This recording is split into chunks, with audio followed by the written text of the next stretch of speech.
بسم الله الرحمن الرحيم.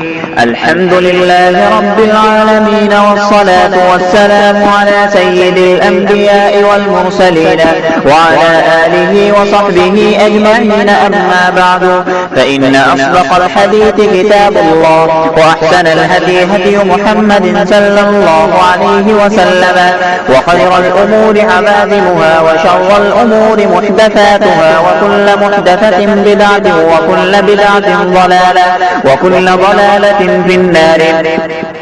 وبالسند المتصل منا إلى الشيخ الإمام الهمام الحافظ الحجة أمير المؤمنين في الحديث أبي عبد الله محمد بن إسماعيل بن إبراهيم بن المغيرة بن بردبة الجعفي اليماني البخاري رحمه الله تعالى.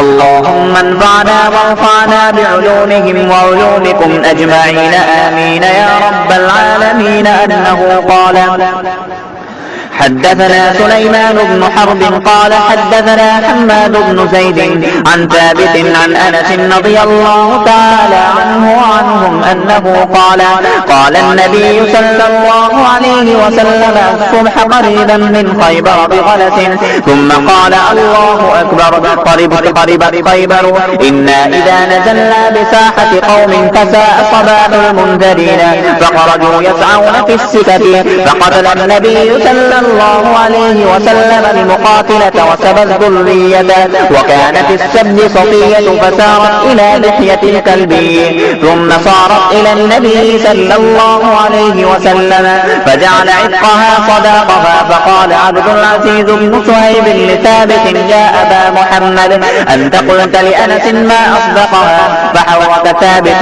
رأسه تصديقا له. وبه قال حدثنا آدم قال حدثنا شعبة عن عبد العزيز بن صهيب قال: سمعت أنس بن مالك رضي الله تعالى عنه وعنهم أنه يقول: سبى النبي صلى الله عليه وسلم صفية فاعتقها وتزوجها. فقال ثابت لأنس رضي الله تعالى عنه: ما أصدقها؟ قال: أصدقها نفسها فاعتقها.